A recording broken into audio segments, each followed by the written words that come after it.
Welcome everyone to Cornell Keynotes. Today we have got a special show lined up for you as eCornell has once again joined forces with the College of Engineering and our long-standing enterprise partners at AT&T to learn about finding solutions to big business challenges using AI. So thanks to this partnership, we are joined today by AT&T's Luke Corbin and Jonathan Huer, who are joining us from AT&T Business over in Dallas. Gentlemen, welcome. Thanks for joining us on the show.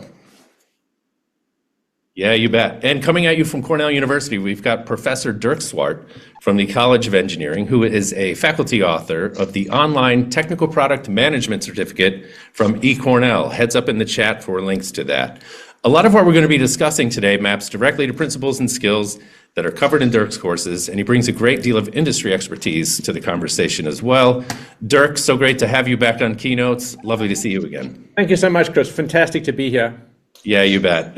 We've brought these three experts together to explore deploying and scaling AI, and we are benefiting from both the industry and academic perspective in this case. And what we're going to be doing is showing you or discussing how to get your organization moving in the right direction with AI. So viewers, couple notes for you. We're going to be taking your questions in the chat, as always, and also a heads up for resources and useful URLs as well, including links to Professor Swart's courses and certificate programs. And for our AT&T friends who are joining in the audience, there will be links to eCornell's Learning Portal, which is dropped in the chat throughout.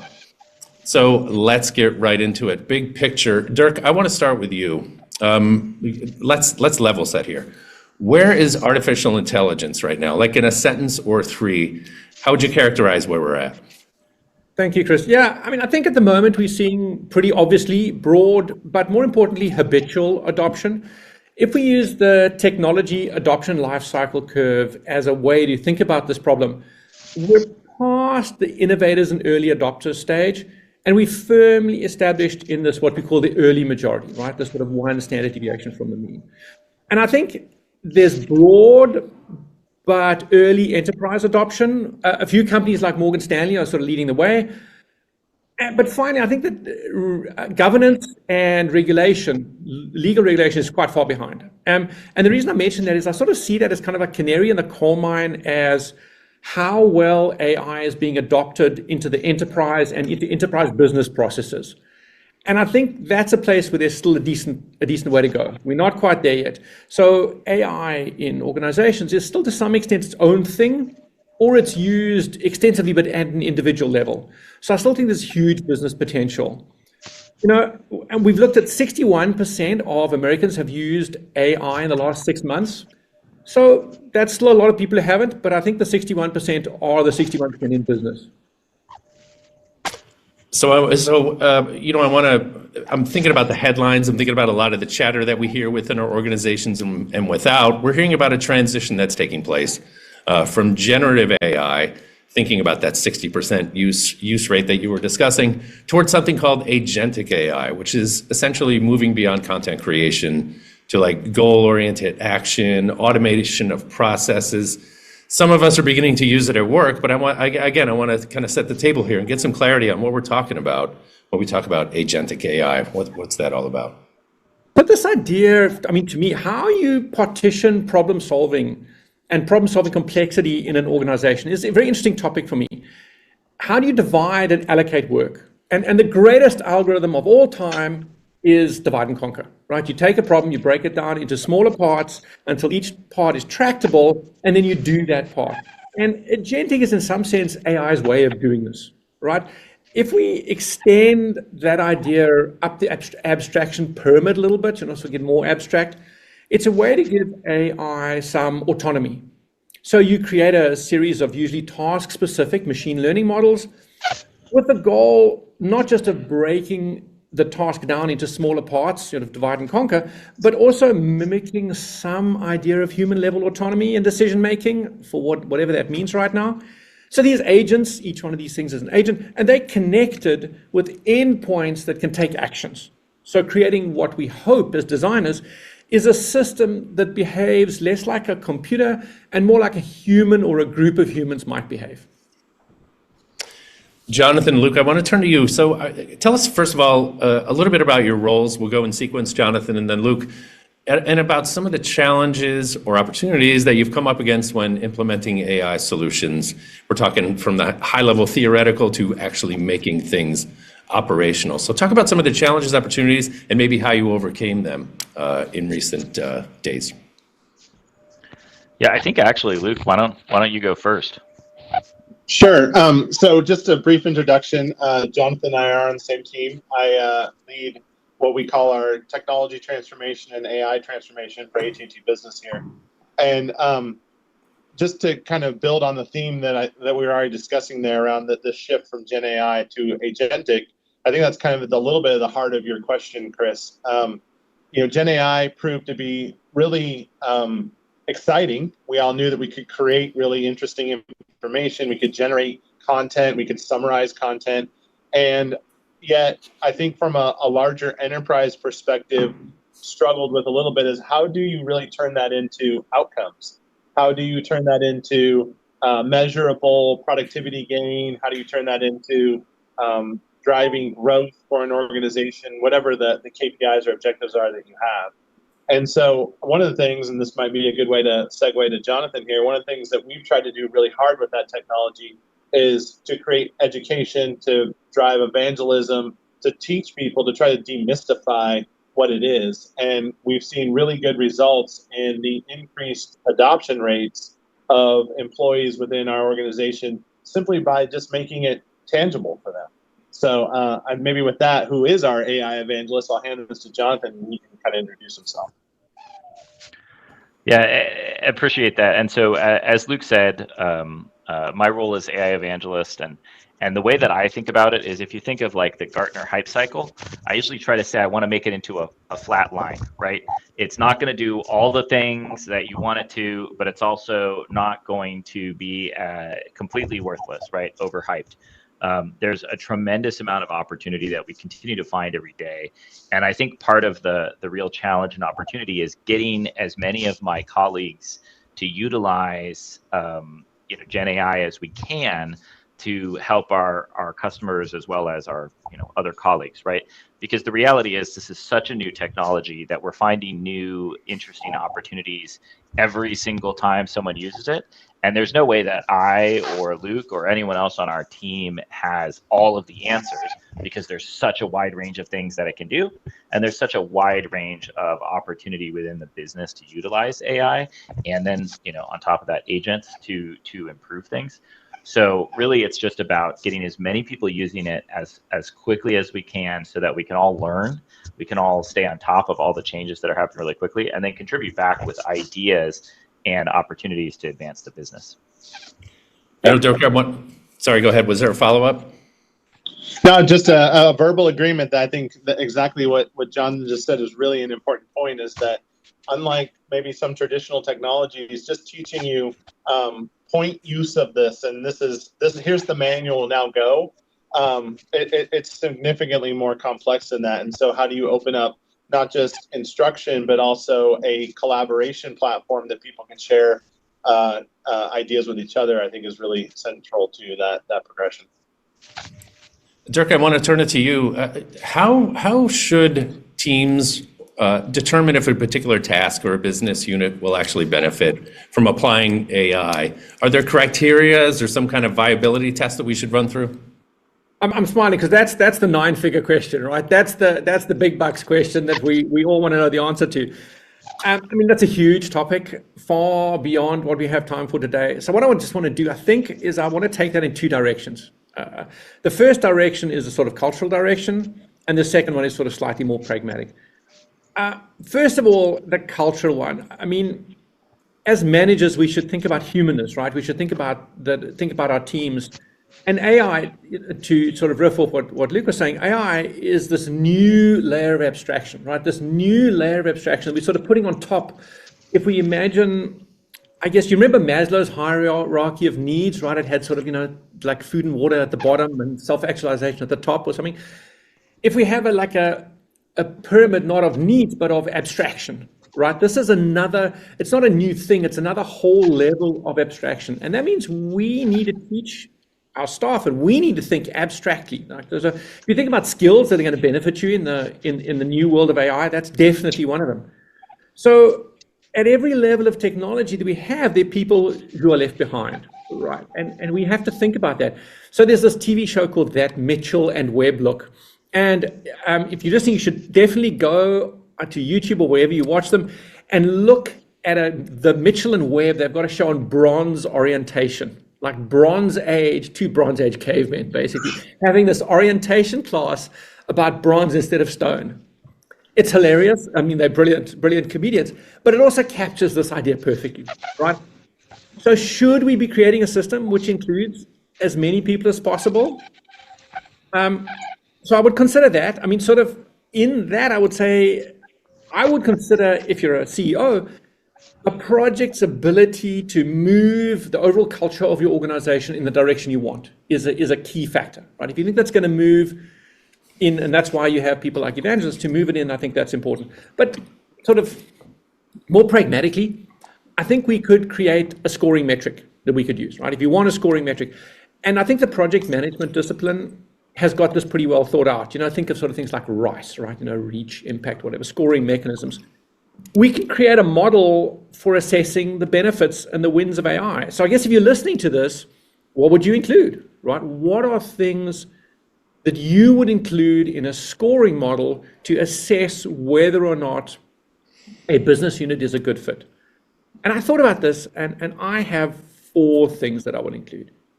So the first one I would say is task characteristics. So is it a rule-based or a pattern-driven system, or is it sort of more organic? Because pattern-driven systems benefit from AI really easily, right?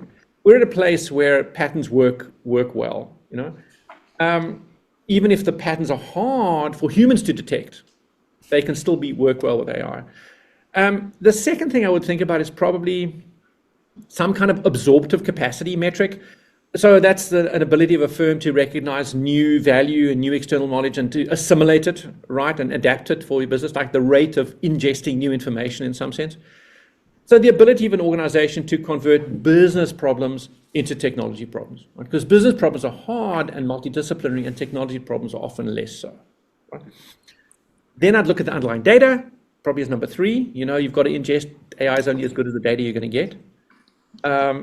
And finally, I would look at business impact, right? You don't want to end up with a solution looking for a problem, and I kind of worry that a lot of AI implementations are falling into that category. And after you've got that, you just apply the world's most reliable algorithm, divide and conquer, right? I mean, I personally come from more the front end, so I have a pretty lenient attitude to project failure. I think that, to me, if you're meeting those metrics and you're moving culture in the direction you want, that works well. I mean, I guess I would throw it out to AT&T, to you guys. What do you think? I think I was sitting there resonating with exactly what you're saying, and particularly your point about a solution looking for a problem. And I think that's a really good framework to evaluate the value of what you're trying to achieve and what you're trying to build, and whether or not it's academic or even exploratory, which is great, right? We're all learning this new technology. There's some things that we're going to do that we're like, hey, I think I can do this thing. I'm just not quite sure entirely where it applies. And so from an innovation perspective, that's awesome. But when it really comes down to thinking about your business and the way you're operating, and where do I have some of those more patented solutions that are very AI friendly, your data is available, etc. Those are the ones, at least I know, we have prioritized early, because we know that we can go get some benefits. We can put some wins on the scoreboard in terms of having impact to the overall operations. That brings me to my next question. So either Jonathan or Luke, excuse me, can either of you describe some specific business cases that you've targeted for AI implementation, anything ongoing, anything that you're going to be hitting in the near term? Yeah, I mean, there's so many things that we're looking at. It really runs the gamut, and I think there's obviously some specific use cases which may not necessarily be the most appealing, which is like call center type things, right? Helping a customer when they call in, automating those kinds of things. But I think the reality is that's a frustrating experience for a lot of people. They're already frustrated before they call in, and so or they wouldn't have to call, right? So a lot of the actual opportunities are finding ways to avoid the call in the first place.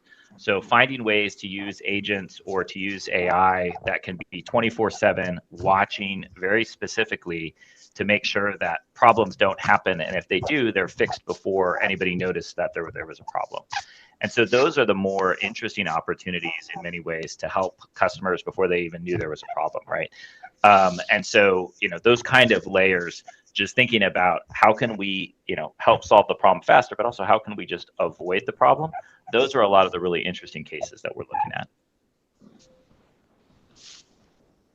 Yeah, I agree. I would add to that, even say from if you think about intelligence as well. So, we sit on a treasure trove of information, and especially in large enterprises like AT&T, whether that's sales opportunities and leads, or that might be orders that were taken, or trouble tickets that our customer had, or even transcripts when someone calls into a center.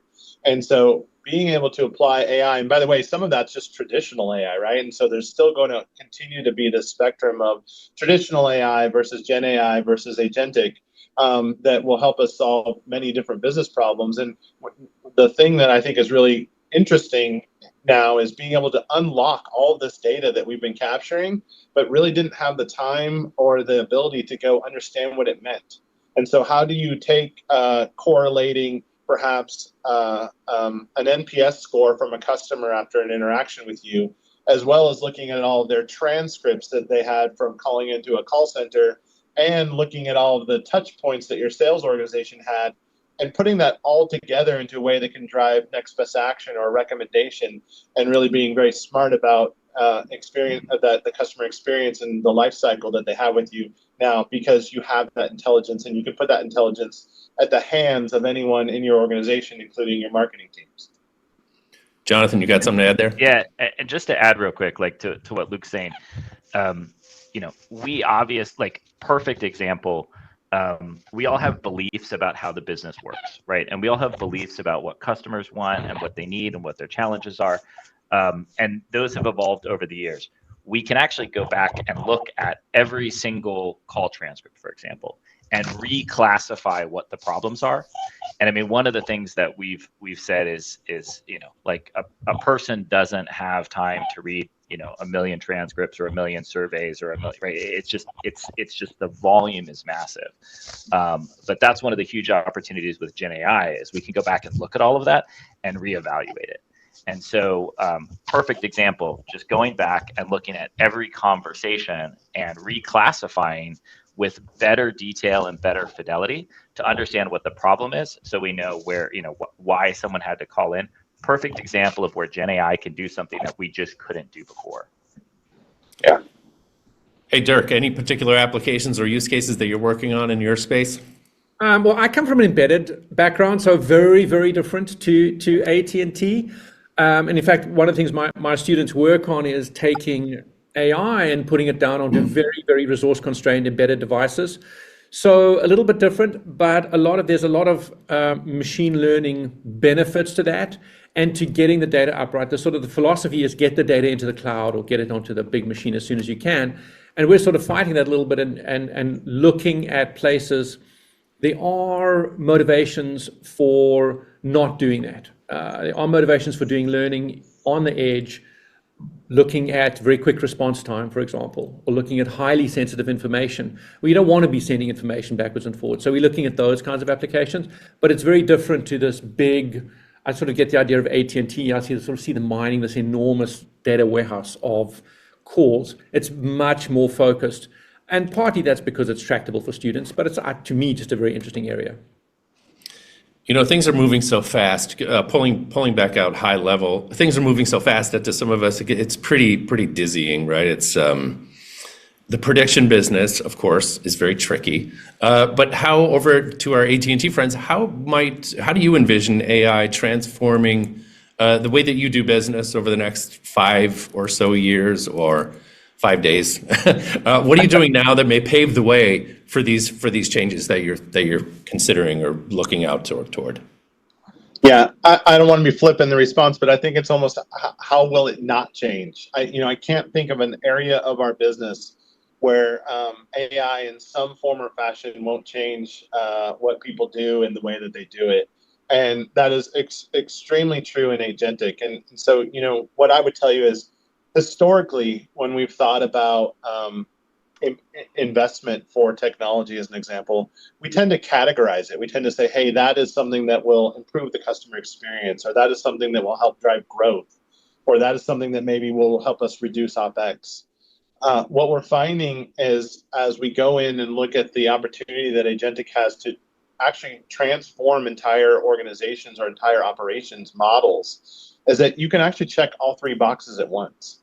And you can change the either or conversation into really an overall arching and.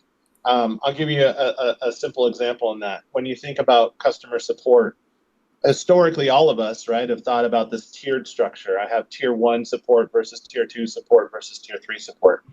And the reality is that we do that because there are limitations in what knowledge or system access or authorization we have for different work groups within the business. And so we built processes that are used to taking things and going through that machination and through those different work teams.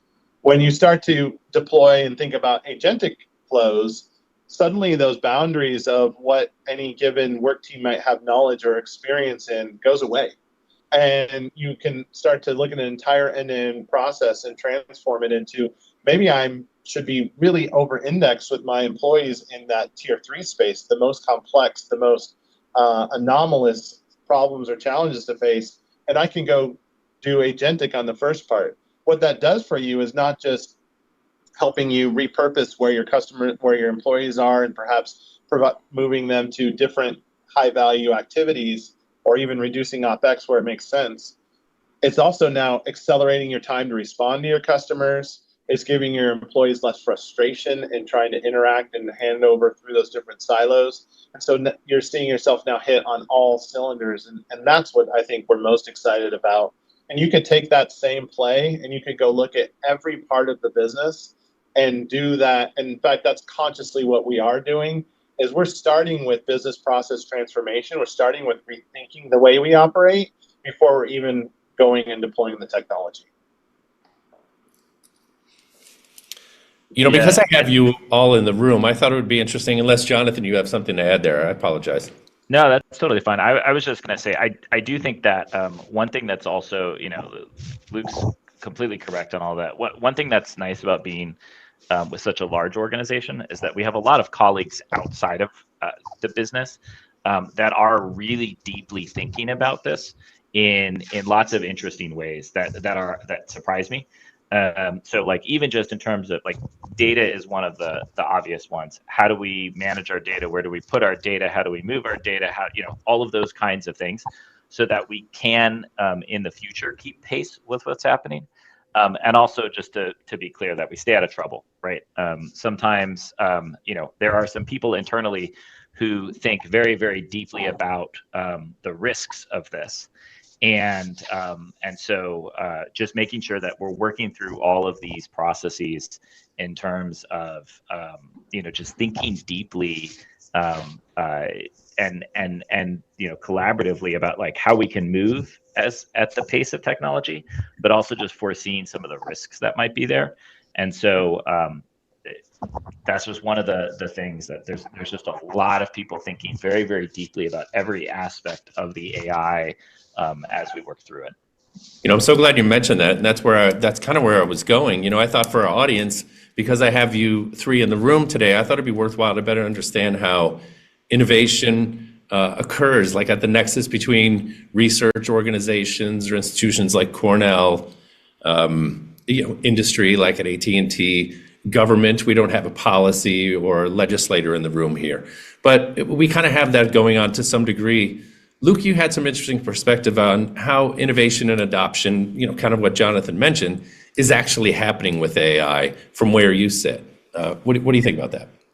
Yeah, I think the reality is that we're in such an experimental state with this and nascent in understanding what the technology can do, that maybe the traditional kind of linear life cycle of innovation, where research is happening and then it's being applied and then we're learning from that, it's not linear. It is a combined activity right now that I see that in an ecosystem. To build off what Jonathan was saying, we're doing some work here at AT&T, and I'm sure many other companies, where it's very cutting edge, and you're figuring out how to use this technology in advance of your partners. Conversely, we have partners who are working with many customers, whether that's service partners or even product partners, who are seeing that new innovation, and they're working then back to the broader ecosystem to figure out how to share it. And then, of course, and I'll let Dirk talk about this more, but you're going to continue to have research and innovation occurring within the academia. I just don't know right now at the pace of innovation that's happening within large companies in this space that any of us can declare a linear path to bringing these things to market. We're going to continue to see, I think, all of these things popping up in parallel and working through synthesizing them to what makes sense for any one specific business problems.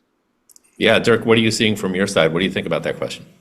I mean, so a couple of things. First of all, it's interesting to note that the use of AI is changing, right? So if you look at the Harvard Business Review had an article in the July, was the latest edition, on the sort of the use of Gen AI is changing, right? So last year, people were using Gen AI for things like content creation and for technical assistance, and those kinds of things were top. And now people are using it for support, either business or personal, and for learning and for generating ideas. So I think we're seeing a sort of an evolution to, first of all, more collaborative, which is great, right? That's more collaborative. And we're seeing a move towards more, using it for more innovative uses, I guess, is a way to phrase that. So I think that's an interesting thing. It is actually happening, just to sort of riff off that is going on right now. And we are seeing a more, I guess, thinking approach. I mean, I don't want to use that word I want to use that word extremely cautiously. I'm not proposing that AI thinks. But I think we are seeing that a lot more. So that is helping with innovation. I always want to be a little cautious because this idea, innovation is something that happens collaboratively, right? The idea that you have somebody in a basement who beavers away for a year or so and comes up with a new invention, this is total garbage, right? That's not how innovation works 99.999% of the time. The innovation is a collaborative effort. So we're seeing AI as a collaborating tool, right? It's a collaborative tool. As a business, you can put things into it as a sort of a big daddy collaborative tool. And I think that is a very exciting way that I think is going to change the way people think, for good and for bad. And it is going to change it. I think we as innovators have to be very careful, because if you interact with AI in the way the prompts are trained, you get great answers. But you can get AI to go off the rails pretty quickly, which means that AI has a channeling effect. It has an effect of encouraging you to think in the manner in which AI, quote unquote, thinks, right? I'm a little worried about that, honestly. I think that's a sort of a, it's like going to the, hey, I want to eat tonight, oh, you can have whatever you want, so long as it's Burger King or McDonald's. Right? Yeah, well, it's the illusion of choice, right? I don't want us to be channeled into that illusion of choice and forget that AI doesn't solve all problems, right? It's not an innovative tool in the same sense that people are innovative. Yeah, great point there. Luke, I want you to speak about internally at AT&T. How do you manage the great need, the urgency, the opportunity around rapid innovation inside an organization like AT&T? Yeah, I think we've probably learned a little bit from historical innovation and technology transformations, and I would even throw things like RPA and robotic process automation into that category, that at least at early stages, just doing it broadly and opening up the kimono to everyone to go do what they want to do is not the right way to do this. So what we've done actually at AT&T is we've stood up a very specific organization in partnership with our technology teams that are dedicated to this function. And we call it the Agent Foundry, and we've co-located some of our technology resources with our business resources. And most importantly, we've co-located them with some of our operations teams. So you have end users who are able to bring in ideation and participate in the transformation, along with teams like mine and our true technologists who are writing code. And I think that this is, while it may out of the gates be creating a little bit of structure, right? And it's not going to be a free for all. It's actually enabling what I think is the objective of your question, which is how do we move faster? And if we set the right foundation, if we are building the right platforms, we're building the right pipeline for building some of these agentic flows. What we're seeing already is that now you're creating a flywheel, and you're creating the flywheel that's going to let you do more and more and more, and maximizing the reuse of these agents. And going back to a point that Dirk said, right? While we might all like to believe that these agents or Gen AI in general is 100% accurate, and all you have to do is go build an agent and deploy it, and it's going to solve all your ills and your business problems. The reality is that observation and evaluation, governance, right? We're a regulated company. We have to be really careful about the way that we ingest data, the way that we use data. Every company has to be really smart about, the private information that their customers entrust with them. And so having that type of governance that ensures that as we go down this path, we're doing it smartly, while at times can sometimes feel like bureaucratic. I certainly have days where I'm like, I can't believe we're still stuck in this governance process. But the reality is that doing it now and doing it the way that we are doing it through a centralized organization is the foundation to open this up and to be able to move faster in the long run. And, I think there's probably lots of philosophies that can be had around how much will this eventually become democratized technology, and will you see citizen-led development in this space? The reality is that for large organizations with as much data and as much concern about how that data is used as AT&T has, that question is worth punting down the road. And what we're trying to figure out more so now is how do we apply the technology in the smartest way? And we think doing it through a centralized organization, at least out of the gates, is the best way to do that. Perhaps you've partially answered a question that came in from Carlos, who asks, how has data quality and governance impacted the ability to use AI within the organization? Will bad quality data or siloed data sources impact the ability to use or deploy AI solutions? Or should organizations fix data first and then worry about AI? Anything to add on that? Where you see where Carlos is going here? Yeah, I love this question, and it's been one of our biggest focus areas over the last year. What I would tell you is that I think our notion of data quality historically has been fixing data. In fact, it was there in the question. What we have found more so is that most data is actually relatively good. It's just highly disaggregated. And so when you think about like a company at the size of ours, one who's gone through years of M&A and have systems around that have been here for decades that represent that M&A, trying to portray a clean view of, say, Customer 360 is not easy.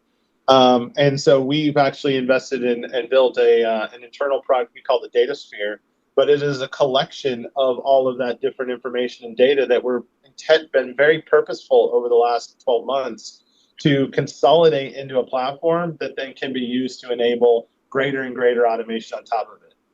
This is at the heart of everyone's largest challenge, I think, at least at enterprises of our scale and with some of the history that we have.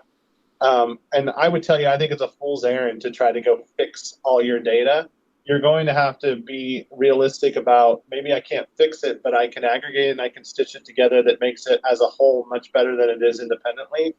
And then the second thing is that we should be also realistic about the promise of this technology.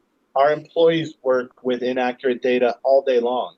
And being able to deploy agentic flows that mimic what the employee or the human does when they find those data anomalies and those inaccuracies is an area that AI, I think, is helping us actually scale and supplement, even from a productivity perspective, what our employees would have had to do otherwise very manually on their own.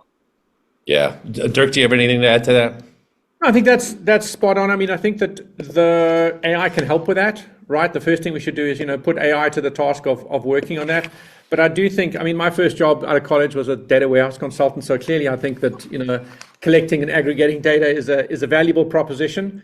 But I think it's going to be a challenge because AI is very acquisitive with data, right? It wants to sort of gather more data to it.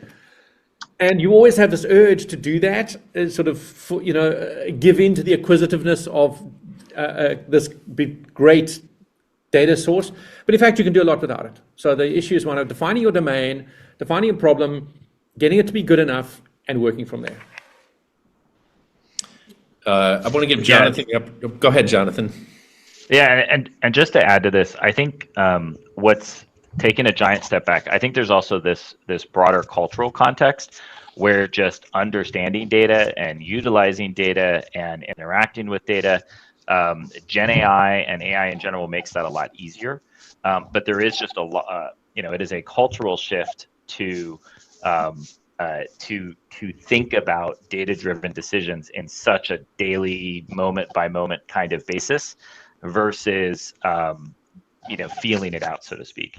I think that's where also that we've never had so much data available to us, and so there's just this kind of cultural shift too, where you can ask a question and get a data-driven answer versus just having a fun debate about it, right? And that's a cultural shift that's happening around all of this. So moving from data to measurement and management, and I'll open this to the floor. Whoever raises their hand first gets to go. Are there metrics or benchmarks or like key performance indicators, what we call KPIs, that you use to evaluate the success or the relative success of AI as it's being implemented? KPIs here. Yeah, I can start and open this up. Certainly, our CDO organization, very proud of the work that they've done in enabling the business with Gen AI and with large language model support. They participate regularly to benchmark the evaluation and accuracy of the responses of our platform and the way that they've tuned it. And I think that's a fundamental best practice that you have to have in your organization. This does not deploy a large language model once and build some code on top of it and hope that it's going to continue to be accurate. To Jonathan's point, we're building, there's some black box activities that are occurring in the Gen AI response and in agentic flows. And so you have to continuously be in the process of how do I evaluate that I'm getting the responses I want, and how do I have to continue to upskill, to use sort of a personified term, my agents and my AI the same way that I have to do with employees. So I think that's your fundamental KPI. And then, I think the second one is, we talked a little bit earlier about adoption, right? When we look at the spectrum of our employees, we can see very clearly, and it's a fairly consistent pattern between the third of employees who are very much AI first. They want tooling, and they use the tooling to solve business problems through AI capabilities that have been enabled for them. There's that middle tier that's sitting there, and they're like, I kind of like it. Like, maybe when I have to do my end of year review, I'll summarize my content with Gen AI. And then there's about the other third that just is resistant. They're not, and that resistance is not necessarily rebellious. It's a resistance maybe out of a lack of understanding or a lack of awareness. And so measuring your adoption and then figuring out how to have programs like what Jonathan leads with evangelism, I think, is really important. And then I wouldn't be a business person if I didn't have the third, which is ROI. And that is a reality that we want to make sure that the things that we do have return on investment. And I'll go back to the point that I made earlier.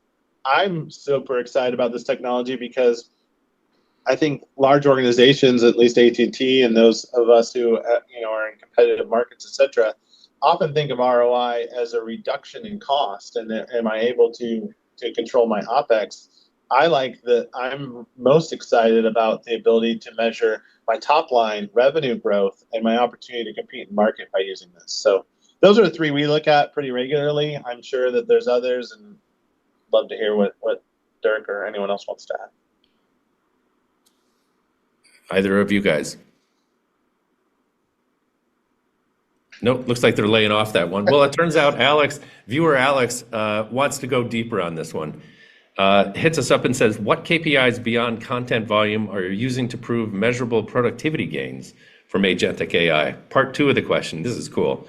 How do you define levels of autonomy for enterprise AI agents? Who wants that one?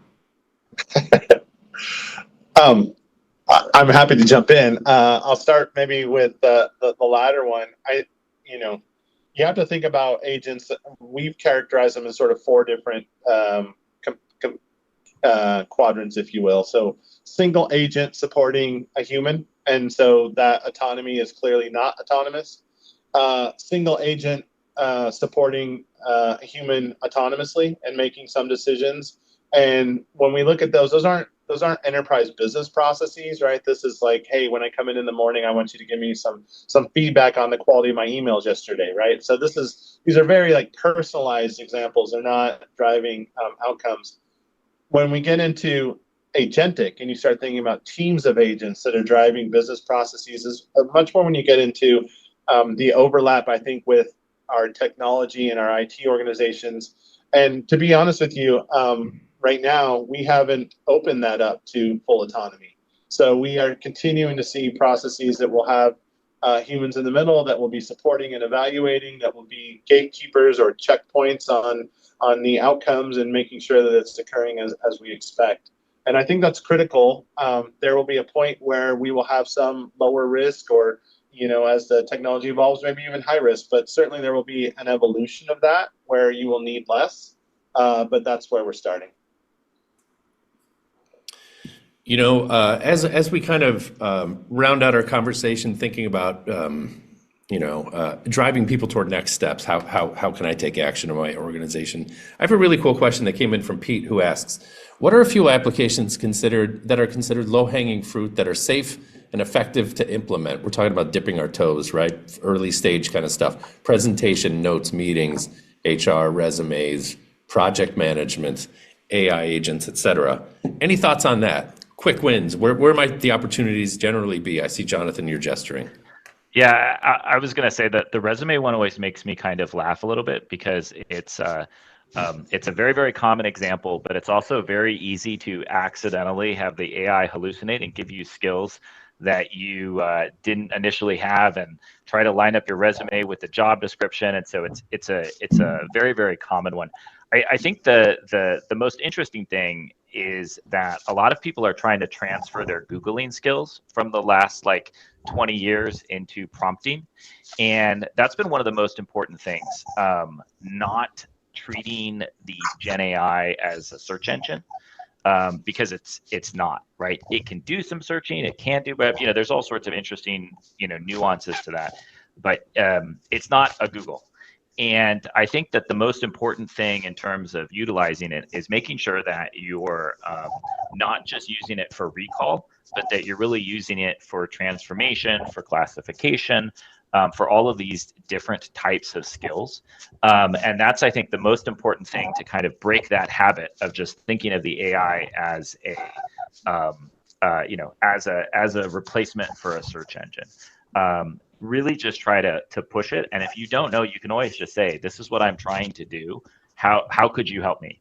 And even that kind of open-ended thing, you're going to start getting responses and the AI can walk you through it. And one of the things that I always just try to tell everybody is you're not going to break it. You can just go in and say hello and nothing else, and it will just start interacting with you. And so that's where you really just got to get your hands on and start using it. Dirk, any thoughts on Pete's quick win question? Yeah, thanks. First of all, I think it's an excellent question. I really like the question. I think I would say two things. First of all, just riffing off what Jonathan was saying, I think he's spot on in that the very, very simplest thing you can do, if we have this continuum, if we think about sort of starting on the individual level and going up to the systemic or enterprise level, starting on the individual level is the place to do it, right? And even if it's something as simple as habituating your staff to using an interface, because there's that training process as well, one of the things you can do is just give your staff 10 prompts that they can literally cut and paste, use this prompt, and then type your question in afterwards, right? People who've used this a lot have learned. I don't know. I mean, I certainly have the list of prompts that I use a lot. Prompt I use a lot is asking AI to self-reflect and include, what would you do in this situation? Come up with the top 10 questions I think I should be asking, right? Get AI to self-reflect. Teach your staff to think differently. It isn't a search engine. And if you're dealing with frontline staff or people for whom that's something that they habituated in doing, absolutely, simple as that. The next level up, personalized but there's some things involved. So content creation, for example, technical assistance and troubleshooting, right? Personal level support. Those are sort of the next wins that you do that are things that you can do. Once you've got that, you've kind of got learning and education. You can get it to learn and educate. After that, you're doing with sort of more specific things, right? Either you've got domain specifics, like improving code, which everyone's talked about. But really at the top, the things you do last are DSS, decision support, research and analysis. Those things you hold off, and you don't do them quite yet till you've habituated your staff. But again, I just want to characterize all that by saying, where in your organization do you think there is the best absorptive capacity to produce, to ingest this information, to change the way they do business, and to produce an ROI? I mean, it's all about, in the end of the day, a good ROI and being able to showcase success. Terrific perspectives. I've got a tough one, a really good question from Susie, taking us in a bit of a different direction, but totally worthwhile. Are larger organizations think about AI in the context of their mission or values?